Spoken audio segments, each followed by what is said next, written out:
Bienvenidos a otro episodio de Pyme Talks. Hoy tengo el honor y el gusto de invitar a uno de mis mentores, a una de las personas que cuando empecé el recorrido empresarial me formó y luego me lo reencontré en una esquina y le grité, Roy, ¿cómo estás? Y me dijo, Rafa, y yo te conocí con pelo. No, mentira. Y bueno, la verdad es que es un gusto, Roy, tenerte aquí en el podcast de Pyme Talks. De verdad que muchas gracias por aceptar la invitación. No, muchas gracias a ustedes por invitarme. Y sí, es cierto, yo recordaba esa parte. O sea, creo que eso fue con ocasión de un programa de emprendimiento que organizamos para universitarios. Entonces yo me fui a poner invitaciones, papelitos en la UCR, en las pizarras de algunas facultades y creo que ahí fue donde lo agarraste. Y fue un muy buen proyecto, o sea, porque se transmitió el espíritu emprendedor y creo que mucha gente le sirvió y creo que, bueno, Rafa es un buen ejemplo de lo que nació de ahí. Fue una buena semilla sembrada en buena tierra. Así es, definitivamente que fue un muy buen curso y bueno, siempre muy agradecido por eso y por todo lo que hemos disfrutado y vivido en el camino. Roy, cuéntanos un poco, Roy, que yo sé que yo sé porque he hablado con muchas personas de cómo has impactado a ellos, pero quizás todos nos hemos preguntado, bueno, Roy, ¿cuál es su historia? O sea, ¿cómo fue ese Roy joven que entró a la universidad? ¿Por qué entrar en la parte de la academia? A mí me llama mucho la atención el perfil tuyo, Roy, porque siempre en el sector empresarial, pero desde el lado de la academia, desde el lado de la formación, de la construcción, y creo que eso es súper enriquecedor más en un país como Costa Rica, donde muchos empresarios son empíricos. Y entonces cuéntanos un poco de cómo te has desarrollado. Sí, gracias. Bueno, yo me gradué de un colegio, el Yorkin, en fin, algunos lo conocen, otros no. Ahí conocí bueno, varias instituciones de formación de la juventud. Yo me impliqué en varias de ellas, me involucré muy activamente. Diría que por más de 30 años estuve muy metido en temas de formación integral de la gente joven. Y sí, son ONGs o organizaciones donde la intención principal era eso, era el desarrollo integral de los individuos. Pero hay un punto que es lo que vos decís, o sea, cuando uno trabaja en el tercer sector o en iniciativas de alcance social, dicen algunos autores que es donde uno más networking puede desarrollar, porque uno continuamente está buscando cómo fondear o cómo conseguir fondos o recursos para esas iniciativas, puede ser de solidaridad, otras académicas, en fin, de diversa índole. Y sí, efectivamente, quizás es por eso que siempre tuve un pie en el mundo empresarial. También estudié negocios en la UCR. Creo que en la UCR, en los negocios, a uno le enseñan a administrar riqueza. Creo que en las ONGs y en el tercer sector, por decirlo así, uno lo que aprende es a administrar pobreza. Es decir, es hacer chocolate pero sin cacao. Entonces, me da la impresión que tal vez por eso es que he tenido como esa dualidad. Sí, efectivamente, a veces tengo compañeros de la universidad que están en multinacionales y me dicen eso, ¿verdad? O sea, que yo conozco con mucha gente, que invito a empresarios de ser tu perfil por esa particularidad, ¿verdad? Porque he tenido como que estar pidiendo apoyo y continuamente. Yo creo que hasta la fecha, o sea, la próxima semana voy a estar con unos estudiantes que vienen de España a hacer un voluntariado en Talamanca. Allí dediqué unos 10 años de mi vida a estar apoyando iniciativas y bueno, y lo sigo haciendo. Así que nada, si quieren apoyar, pues igual me dicen. Y, y bueno, y yo creo que eso fue lo que también me dio como esa sensibilidad, pero también es a ver, es una vocación de servicio muy demandante y también bastante desgastante hasta cierto punto porque pues es continuamente estar trabajando para otros de una forma desinteresada, generosa, genuina, pero que también físicamente pues tiene digámoslo así, una exigencia muy alta. Y bueno, ese es como mi background así resumido. Em, pero sobre la universidad sí, me dediqué a la academia, me gusta mucho enseñar. Entonces vi que era, digamos, un tipo de motivación trascendente, poder compartir ese conocimiento. Y también en la Universidad Estatal me pareció que era interesante porque tenía como un ánimo diferente, ¿verdad? O sea, tal vez no el ánimo de lucro tradicional que puede haber una institución privada que no tiene nada malo. Pero fue por eso quizás que me involucré mucho en la academia y bueno, actualmente dirijo la maestría en Administración de Negocios de la Universidad de Costa Rica. Es 100% virtual, es una particularidad, pero gracias a Dios nos está yendo muy bien. Y bueno, y en eso estamos hasta la fecha, pues dando clases, enseñando, diseño de programas de liderazgo para estudiantes. Mañana vamos a tener una gira con estudiantes de contaduría que ellos mismos organizaron un plan, ¿verdad? Para hacer una visita a una finca donde nos van a enseñar temas de ecología y también de criptomonedas, que es parte del modelo de negocios, ¿verdad? Entonces, bueno, la idea es también como ir desarrollando o integrando un poquito la innovación, lo social, la tecnología, la sostenibilidad económica, o sea, porque yo más que buscar, no sé, mucho dinero, lo que me interesa es como que haya suficiente para poder trabajar con holgura, con tranquilidad, ¿verdad? Porque tal vez en algún punto eso fue lo que más me dolió y lo que más me hizo también meterme en el mundo del emprendimiento social. Pero bueno, son motivaciones y bueno, y por eso también nos conocimos en el mundo del emprendimiento. Sí, súper interesante porque el mundo del tercer sector, como llamas, o sea, se puede enriquecer mucho, se puede potenciar mucho. En Costa Rica ha sido un sector que ha estado muy al vaivén del interés político, y creo que ahorita tienen retos importantes que se enfrentan para poder hacer desarrollo social a partir del emprendimiento. No sé cómo lo han visto ustedes a lo interno. Sí, bueno, de hecho, este año, si Dios quiere, ya sale publicado un capítulo, un libro, bueno, un libro donde escribe un capítulo que se llama así, Desarrollo Económico y Deterioro Social, el caso de la educación en Costa Rica, donde efectivamente pasa esto, ¿no? O sea, estamos en un país donde tradicionalmente la educación ha sido como el pilar del desarrollo, contrario a lo que ha pasado en otras épocas. Vamos a ver, la calidad de la educación ha ido deteriorándose, y pese a que hay una situación económica en ciertos aspectos mucho más bollante, la calidad no es la misma, y eso se nota en pruebas internacionales y en otros diversos indicadores, digamos así, multidimensionales, para no Ajá, entrar aquí correcto. Sí, en en cosas. tecnicismos. Exactamente, pero digamos, hay como muchos aspectos que sí dicen, muchos índices que dicen que sí vamos mal.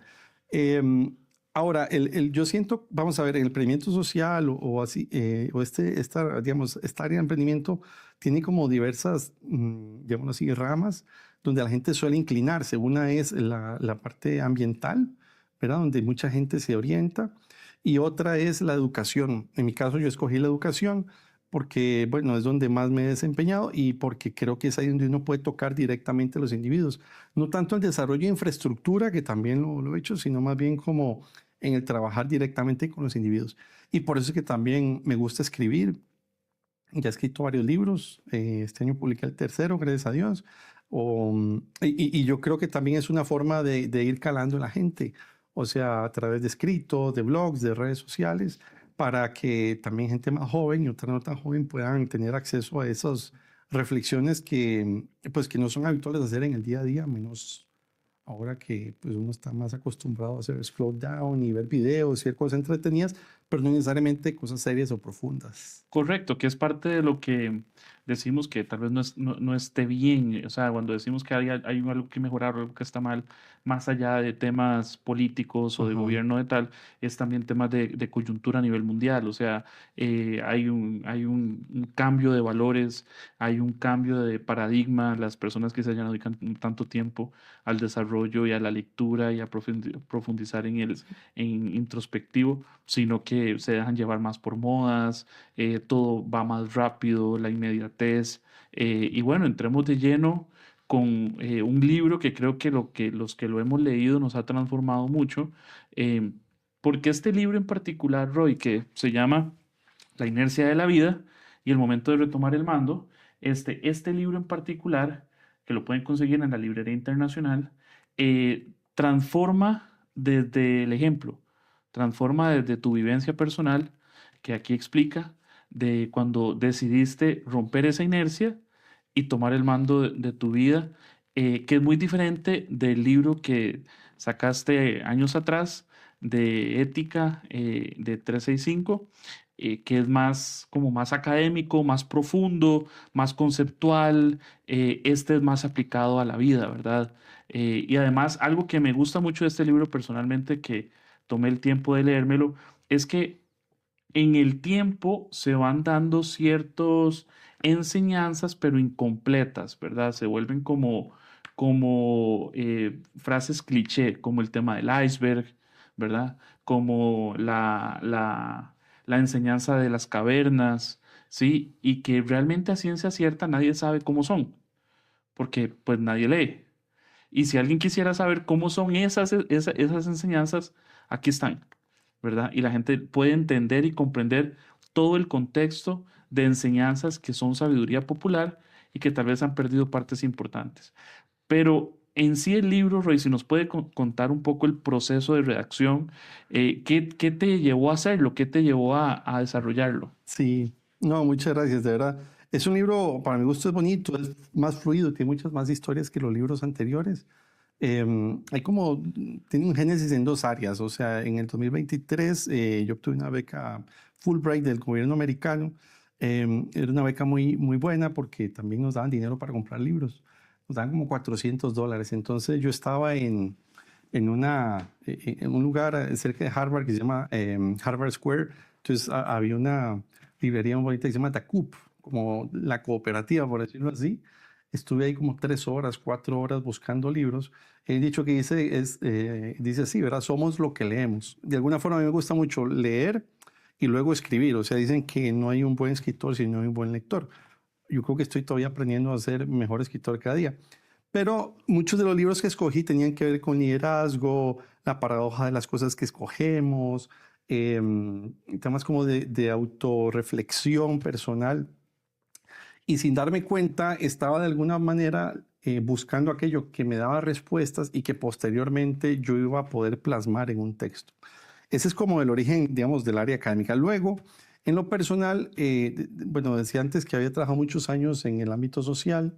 Creo que eso fueron años muy gratificantes, le doy muchas gracias a Dios, o sea, creo que fue parte, ha sido una parte importante de mi vida, pero de alguna forma se convirtió en un estilo de vida, pues quizás estresante, a tal punto que, bueno, al año antepasado, o sea, a mí me habían hecho ya 3 cirugías al corazón.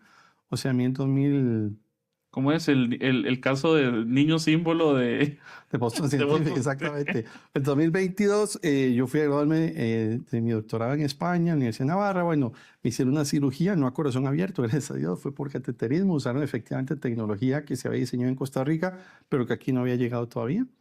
Y ya para el 2024 me operaron aquí en el Calderón Guardia, un médico muy bueno, con tecnología igual que era esta empresa, por ahí en el mes de julio, y creo que por ahí del mes de septiembre me fui a operar a España. Fue mi tercera cirugía, fueron 3 cirugías. En esa última se utilizó mucha tecnología de todo tipo de mecanismos para evitar las arritmias, que era básicamente lo que tenía, extrasístoles y demás.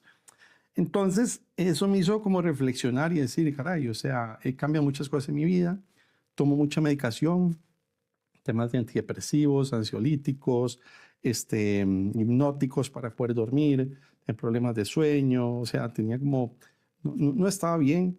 Y eso fue lo que me hizo reflexionar, o sea, algo está pasando, o sea, ya he cambiado muchas cosas, he hecho muchos esfuerzos, realmente debería haber notarse un cambio. Y es ahí donde me di cuenta que estaba inmerso en una especie de inercia, o sea, como un piloto automático. Y bueno, y ese es el postulado del libro. O sea, el postulado del libro es que nosotros a veces vamos, tenemos un ritmo de vida que normalizamos, o sea, que lo vemos como normal, y pasa algo, puede ser positivo o negativo, que nos hace reaccionar. Puede pasar en varias ocasiones en nuestra vida. En mi caso hubo 3 cirugías, no hubo ni una ni dos, tuvieron que haber 3 para yo poder decir, aquí hay algo que está mal realmente. Y ese algo nos hace volver a lo que yo llamo el momento eureka o el momento ajá, darnos cuenta que tenemos que modificar algo, tomar unas decisiones y entonces empezar ese momento, que es como dar una dirección nueva a nuestras vidas. Bueno, vos que sos físico lo puedes explicar mejor, pero yo lo planteé como con esas dos dimensiones de la física clásica, porque la esquema de piloto automático ya se me hacía un poco trillado, por decirlo así, porque no es un piloto automático en el sentido de que nosotros de alguna forma estábamos siendo protagonistas de aquello. Y así empieza el libro, o sea, el primer capítulo del libro, porque se divide en dos, la inercia de la vida y el segundo es el momento de retomar el mando, habla de una experiencia que tuve en Talamanca con un indígena, muy buena gente, Bernardo se llamaba. Había una cabeza de agua que en ese momento había algo que se llama una llena, una crecida en la zona bueno, por Amur y por estos lados. Y resulta que él tenía a su esposa y a su hija. y entonces ve que la crecida es muy fuerte, pero él decide pasar el río y cuando lo hace, en el momento de intentar alcanzar la otra orilla, pierde a su hija y pierde a su esposa, se las lleva a la corriente y ellas fallecen. Es una historia muy trágica, yo me lo planteé varias veces y tenía que ponerla al inicio porque también era como muy íntima de él, era muy triste. Y bueno, me pareció que era un buen ejemplo de decir, ¿por qué alguien que es un vaquiano, que es un experto, que ha cruzado 1000 veces ese río, que sabe las consecuencias nefastas que puede tener esto, decidió poner en riesgo lo que más valía para él, que era su familia? Y eso es lo que nos pasa a nosotros a veces. O sea, a veces tenemos experiencia en la vida, en muchos ámbitos, y decidimos continuar, seguir hacia adelante, ¿verdad? Sin parar y sacrificamos cosas muy importantes. La salud fue mi caso, otras personas sacrifican la familia, los hijos, ¿verdad? O sea, y cuando ya se dan cuenta que tenían que haber hecho un cambio, es demasiado tarde. Entonces el libro es como una invitación a llegar antes, ¿no? O sea, como tratar de anticiparse a los hechos y también lo que decías vos, o sea, vivimos un mundo donde la inmediatez, o sea, nos da gratificaciones muy rápidas, ¿verdad? En las redes sociales, en todo lado del internet, la inteligencia artificial, todo llega de inmediato ya muy rápidamente. Y la vida en general tiene unos tiempos diferentes. Dios Correcto. también tiene sus momentos y sus plazos. Y el libro lo que invita es a eso, o sea, más a la reflexión. O sea, esa primera parte que vos decís es cierto. O sea, digamos, después de la historia de Bernardo, cuento dos cuentos, ¿verdad? Por decirlo así. Una es efectivamente el iceberg, o sea, donde la cúspide son los comportamientos que tenemos y la base, lo que no se ve, son las creencias y los pensamientos. A veces hemos sido formados por una serie de esquemas de lo que decías vos, de valores, ¿verdad? De principios, ¿verdad? Que son los que nos han regido toda la vida y tratamos de respetarlos y regirnos por ellos. Y no es que tengan que suceder cosas malas, no. Es que a veces suceden cosas mejores. La ética que la mencionabas, o sea, la ética no es decidir qué es bueno y qué es malo. La ética muchas veces es plantearnos qué es bueno y qué es mejor. Entonces, el libro lo que plantea es esto. Así como una persona puede tener un hijo, ¿verdad? O sea, a los que están iniciando la paternidad o la maternidad, eso les cambia la vida por completo y les cuestiona sus métricas de éxito, ¿verdad? O sea, realmente, ¿qué es lo importante en esta vida? ¿El dinero o mi hija, ¿verdad? Y lo mismo el que es abuelo, o sea, dice, ¿qué es lo importante en la vida? ¿Mi empresa, mi pensión o mi nieto, ¿verdad? Entonces, son cosas muy positivas que también les hacen reflexionar y tiene ese momento eureka, ese momento ajá, que les dice, o sea, realmente tengo que hacer un giro. Entonces esas creencias a veces cambian por estos momentos o por estos instantes donde tenemos una especie de epifanía y nos damos cuenta de las cosas. Y cuento la historia del cuento, Elefante Encadenado, que es muy conocida, la pueden encontrar en internet. Y la historia es muy sencilla, ahora es un cuento, es un microcuento, podríamos decir, porque el elefante desde pequeño está atado a un clavo y pues no se puede mover. Pero conforme va creciendo el elefante, resulta que sigue atado a un clavo pequeño, teniendo toda la fuerza y toda la potencia para poderse desvincular, no lo hace porque en su mente, dicen que los elefantes tienen muy buena memoria, no sé, posiblemente considera que él no se puede mover de ahí. Y eso es lo que nos pasa a veces, tenemos creencias limitantes, se le llama así. En coaching a veces le llaman con fixed mindset, o sea, como mentalidad fija de que esto va a ser así y no puede ser de otra manera. Lo que invita a esa primera sección del libro es como decir, bueno, tal vez hay circunstancias, experiencias en nuestra vida que nos hacen ver que realmente hay que dar un giro y que esas creencias que teníamos tal vez no es que sean malas, no, a lo mejor eran muy buenas, pero podemos dar un avance hacia otras que son aún mejores.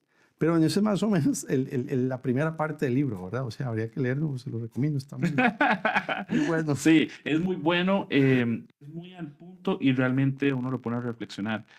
No siempre los momentos eureka son momentos después de una crisis, Así es, ¿verdad? O sea, a veces necesitamos también esos momentos positivos así es. que nos llaman a un cambio.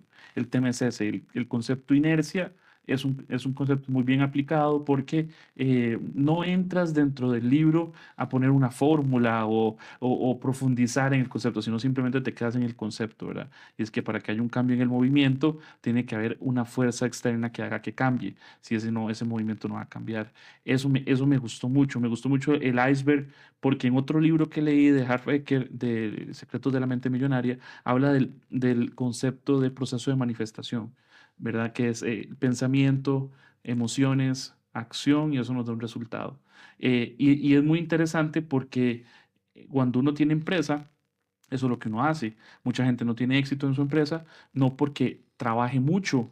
Hay gente que trabaja muchísimo, pone mucha acción, mucha acción y acción para arriba y acción para abajo y no llegan al resultado que buscan porque no lo hacen con las emociones adecuadas o no lo hacen con el pensamiento adecuado. Entonces, no todo tiene que ir con acción, sino que tiene que haber un proceso de pensamiento, de formación, de emociones correctas, saludables y que eso te vaya a dar un resultado.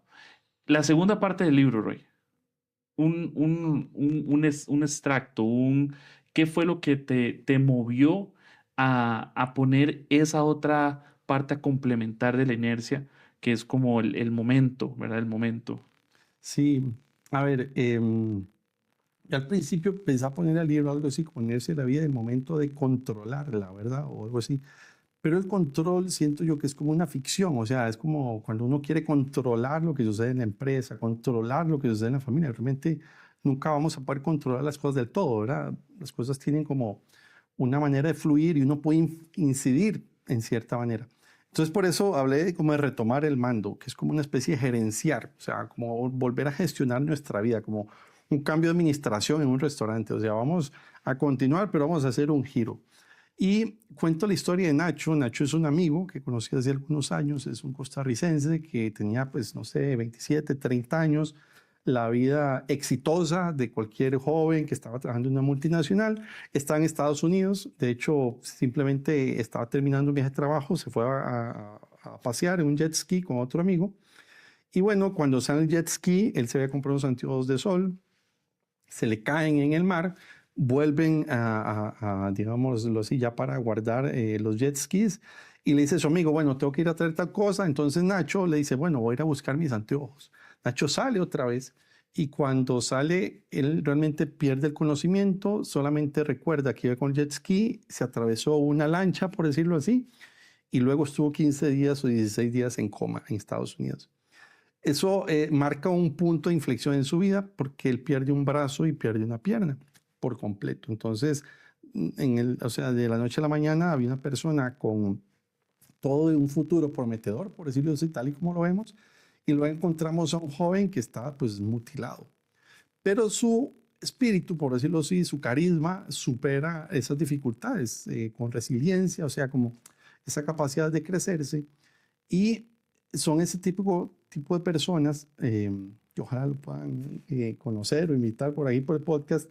O sea, que te llegan con tanta buena vibra, o sea, que te llegan a decir, o sea, doy gracias por este accidente porque me hizo valorar cosas que antes no tenía.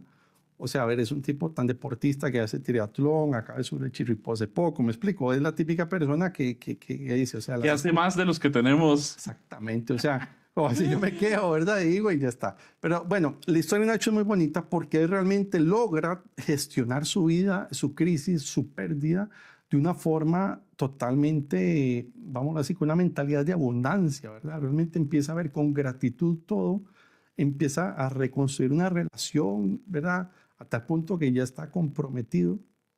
Y es muy bonito porque las dos veces que he presentado el libro él ha estado.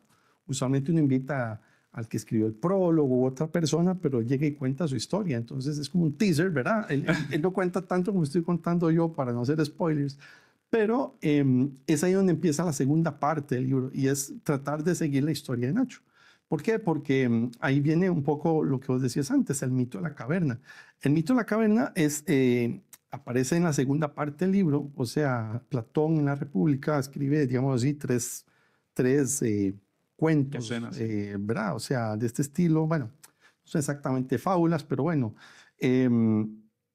Y el mito de la caverna es la historia de unos hombres que habían nacido en una caverna, siempre habían estado viendo pues el fuego, viviendo en ese contexto. En un momento determinado, uno de ellos lo liberan para que vaya al exterior a ver qué está pasando. Cuando sale al exterior, la luz le encandila y realmente le afecta, le duele mucho, pero empieza a ver la realidad, empieza a ver otras personas, qué está pasando en el mundo exterior. Vuelve a la caverna y empieza a contarle a aquellos hombres de cómo es la realidad fuera de la caverna.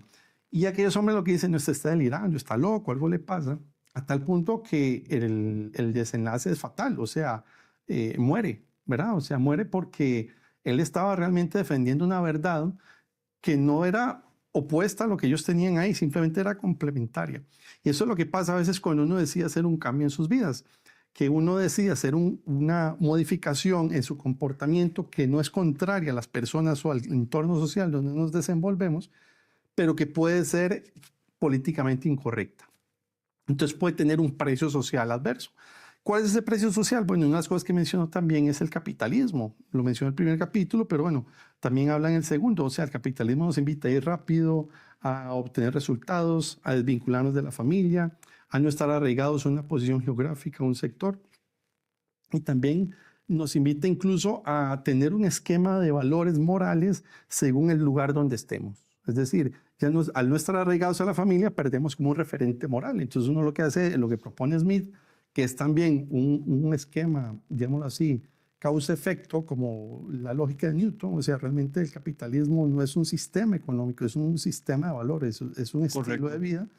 Y eso es lo que hace que a veces nosotros estamos inmersos en este contexto donde lo normal es trabajar 10 horas al día, estar viendo el celular para responder correos y nos olvidamos de la familia, nos olvidamos de los amigos, nos olvidamos de la salud.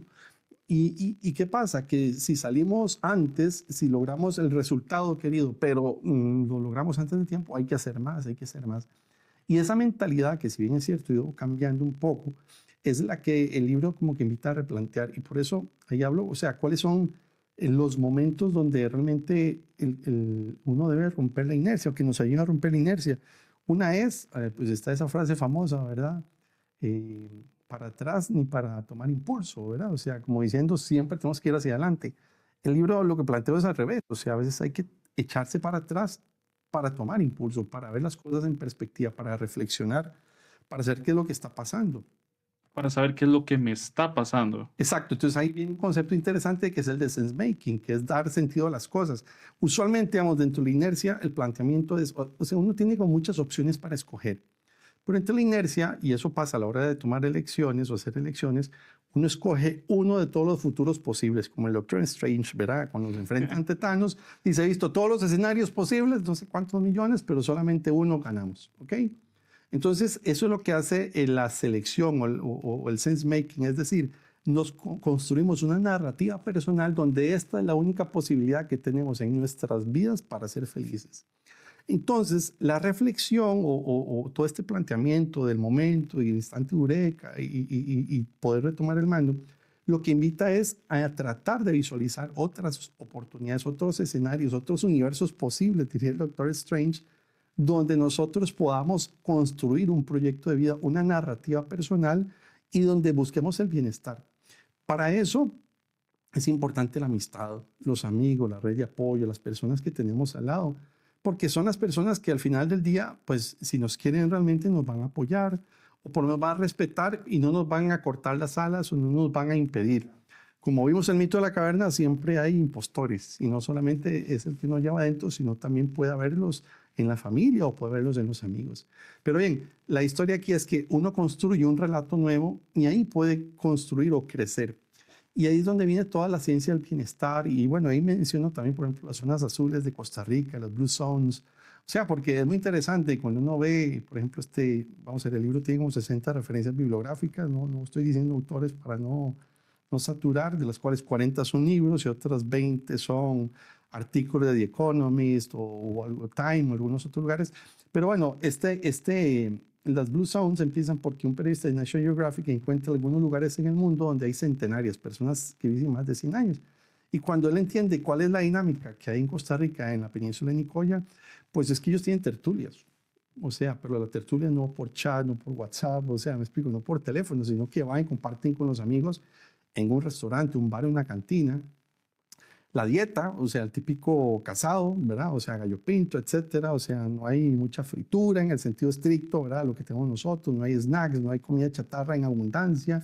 Es interesante el tema del agua, pero también cómo tienen esos encuentros en familia, porque a veces uno piensa que la El comida, propósito, ¿no? claro, sí, ese es otro punto, claro, y, bueno, y ya voy ahí, pero quiere decir que a veces la comida uno lo ve como un acto meramente fisiológico. Yo voy, Correcto. como y ya está, tomo energías. pero la comida per se es un acto cultural, me Un acto explico, cultural. donde estamos con otras personas, donde compartimos, y eso es lo Donde hay bonito. transferencia. Exacto. Y construimos lazos y vivimos y contamos cuentos y relatamos historias. Por eso es importante, y creo que en ese sentido hay otras, digamos así, culturas como las europeas, no sé, España se me viene a la mente, donde pues una comida puede durar 2 horas. Y uno puede decir vagancia, a ver, son economías desarrolladas, no es como que estén en vías de desarrollo y tienen 2 horas para comer. ¿Me explico? Entonces, a veces eso es lo que decías, o sea, no es tanto buscar el resultado per se, sino también cómo lo gestionamos.